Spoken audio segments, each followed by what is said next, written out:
Deuteronômio capítulo 19. As 6 cidades de refúgio. Quando o Senhor teu Deus tiver eliminado as nações pagãs cuja terra te dá, e as conquistares e estiveres habitando em suas cidades e casas, separarás 3 cidades no meio da terra cuja posse Yahvé teu Deus te concede. Estabelecerás o caminho, medirás as distâncias e dividirás em 3 partes o território da terra que o Eterno teu Deus te dará como herança. Isto para que nela possa se abrigar todo aquele que houver sido acusado de homicídio. Se um homem, sem querer ou por acidente, matar alguém que não era seu inimigo, poderá ir para uma daquelas cidades, e ali ninguém poderá executá-lo. Por exemplo, certo homem vai com seu amigo cortar lenha na floresta, e ao levantar o machado para golpear a árvore, o ferro escapa e atinge o seu amigo e o fere de morte. Neste caso, ele poderá fugir para uma daquelas cidades para evitar a vingança da família do amigo e salvar sua vida. Do contrário, o vingador da vítima poderia persegui-lo enfurecido e alcançá-lo, ainda que a distância fosse longa demais, e teria o direito de matá-lo, muito embora este, de fato, não merecesse pena de morte, porquanto não havia inimizade entre ele e o seu próximo. É por esse motivo que eu te ordeno, separa 3 cidades. E quando Yahvé, teu Deus, fizer com que tuas fronteiras se alarguem, como prometeu a teus antepassados, e te der toda a terra que jurou dar a teus pais, com a condição de que cuides de colocar em prática todos esses decretos que hoje te ordeno, amando ao Senhor teu Deus e andando sem parar em seus caminhos, acrescentarás então mais 3 cidades de refúgio às 3 primeiras, a fim de que não se derrame sangue inocente na terra que Yahvé, teu Deus, te concede como herança, e, portanto, não haja culpa de sangue sobre ti. Contudo, se alguém é inimigo do seu próximo e lhe arma uma cilada, levantando-se e ferindo-o de morte, e a seguir se abriga numa daquelas cidades, as autoridades da sua cidade enviarão pessoas para buscá-lo na cidade de refúgio e o entregarão nas mãos do vingador da vítima, para que o homicida seja devidamente executado. Portanto, que teu olho não tenha misericórdia do homicida. Deste modo, extirparás de Israel o derramamento de sangue inocente, para que vivas bem e em paz. As fronteiras e as testemunhas. Não deslocarás os marcos de divisa da propriedade do teu vizinho, que os teus antecessores estabeleceram na herança que irás receber na terra cuja posse Yahvé teu Deus te concede. Uma só testemunha não é suficiente para condenar uma pessoa de algum crime ou delito. Qualquer acusação necessita ser confirmada pelo depoimento de 2 ou 3 testemunhas idôneas. Quando uma falsa testemunha se levantar contra alguém, acusando-o de alguma rebelião, as 2 partes em litígio se apresentarão diante de Yahvé, na presença dos sacerdotes e dos juízes que estiverem em função naqueles dias. Os juízes investigarão minuciosamente o caso e, se ficar provado que a testemunha mentiu e deu falso testemunho contra o seu próximo, então vós o tratareis da mesma maneira que ela própria planejava punir o seu próximo. Eliminarás, pois, o mal do meio de Israel. Todo o povo saberá do ocorrido e ficará apavorado, e nunca mais se cometerá um crime desses no meio de ti. Portanto, não considerarás com piedade esses casos, alma por alma, olho por olho, dente por dente, mão por mão, pé por pé. Deuteronômio capítulo 20. As leis das guerras e dos soldados. Quando tiverdes que sair à guerra contra teus inimigos, se vires cavalos e carros e um povo mais numeroso do que tu, não te entregues ao medo, pois contigo está Yahvé, o teu Deus, que te libertou e fez sair da terra do Egito.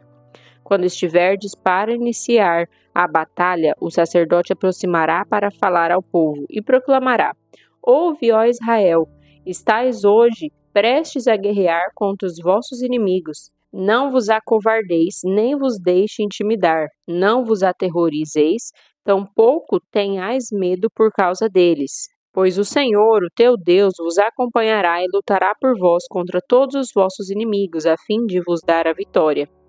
Os escribas também falarão ao povo, exclamando: Quem construiu uma casa nova e ainda não a consagrou? Que se retire e volte para casa, para que não morra na peleja e outro a consagre em seu lugar. Quem plantou uma vinha e ainda não colheu seus primeiros frutos? que se retire e volte para casa, para que não corra o risco de morrer em batalha, e outro colhe os primeiros frutos que lhe pertencem. Há alguém comprometido para casar-se que ainda não recebeu sua mulher? Que se retire e volte para sua casa, para que também não corra o risco de morrer em luta e outro se case com a sua esposa. E os escribas continuarão a proclamar ao povo: quem está apavorado e não tem coragem para prosseguir? Que se retire agora e volte para casa, para que a sua covardia não desanime seus irmãos. Então, quando terminarem de encorajar o povo, os escribas designarão os chefes das tropas para o comando do povo. A estratégia de conquista total. Quando estiveres para combater uma cidade, primeiro propõe-lhe a paz. Se seus habitantes aceitarem e abrirem as portas da cidade, todo o povo que nela estiver se tornará teu escravo e se sujeitará a trabalhos forçados. Todavia, se eles não aceitarem a paz e entrarem em guerra contra ti, tu a sitiarás. Então o Senhor, o teu Deus, a entregará em tua mão e passará todos os teus homens ao fio da espada. Quanto às mulheres, crianças, animais e tudo o que houver na cidade, todos os seus despojos, tu os tomarás como presa, e comerás o despojo dos inimigos que Yahvé teu Deus te entregou em tuas mãos. Farás o mesmo com todas as cidades que estiverem muito distantes de ti, as cidades que não pertencem a essas nações. Todavia, quanto às cidades dessas nações pagãs que o Senhor te dará como herança, não deixarás sobreviver nenhum ser vivo. Sim, sacrificarás como anátema os hititas, os amorreus, os cananeus, os ferezeus, os heveus e os jebuseus. Se os deixardes sobreviver, eles vos persuadirão a praticar os mesmos rituais pagãos e repugnantes que fazem quando adoram aos seus deuses, e estareis pecando contra o Yahvé, vosso Deus. Quando tiveres que sitiar uma cidade durante muito tempo antes de atacá-la e finalmente tomá-la, não deves abater as árvores a golpes de machado. Alimentar-se-ás delas sem cortá-las. Uma árvore do campo é por acaso um homem para que a trates como um sitiado? Somente a árvore que souberes que é a árvore que não dá frutos que se comam. Esta então poderás cortá-la e talhá-la para fazer instrumentos que ajudem o cerco, até que tenhas conquistado definitivamente a cidade que está em guerra contra vós. Deuteronômio, capítulo 21. Casos de homicídios ocultos.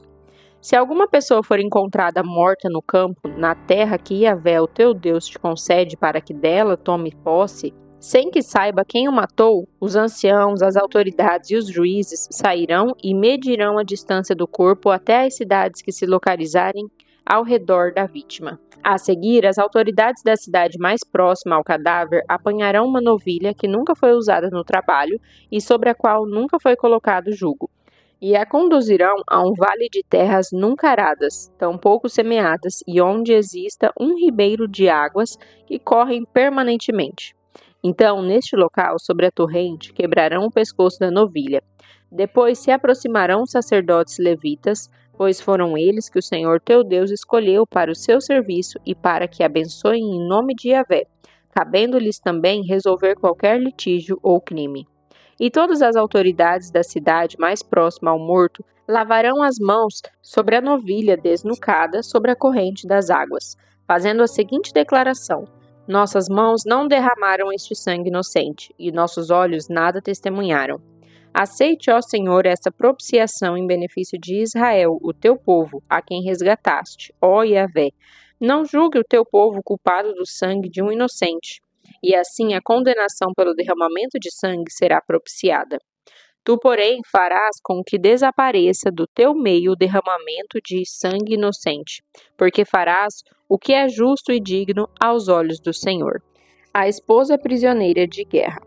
Quando saíres à guerra contra os teus inimigos, e Yahvé, teu Deus, os entregar nas tuas mãos, e tu deles levares prisioneiros, e tu, entre os presos, vires uma mulher formosa à vista e a desejares como esposa, então a trarás para a tua casa, e ela raparás a cabeça, e cortará as suas unhas, e despirá a veste do seu cativeiro, e se hospedará em tua casa.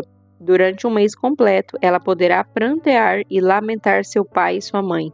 Depois desse período de luto, tu poderás chegar-te a ela e oficialmente desposá-la, e ela será tua mulher.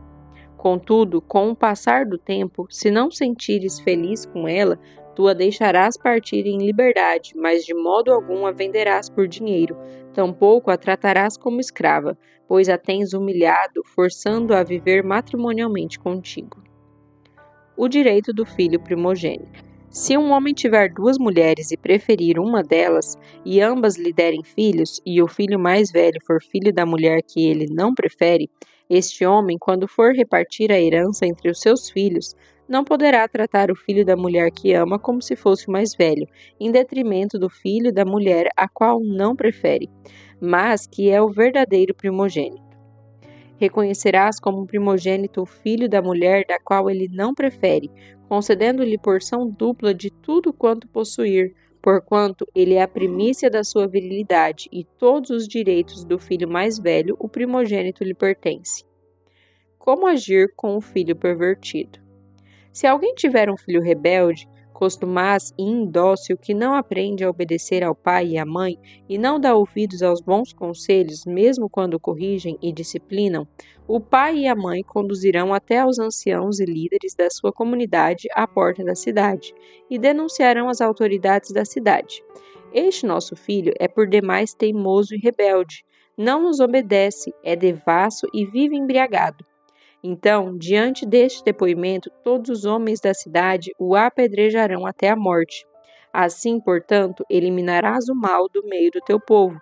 Todo Israel ficará sabendo do que ocorreu e ficará temeroso. O morto e suspenso no madeiro. Se um homem culpado de um crime que merece a pena de morte é morto e suspenso a uma árvore, seu cadáver não poderá permanecer na árvore durante a noite. Tu o sepultarás naquele mesmo dia, pois o que for pendurado no madeiro está debaixo da maldição do desprezo de Deus. Sendo assim, não tornarás impura a terra que o Eterno, o Senhor teu Deus, te dá como herança.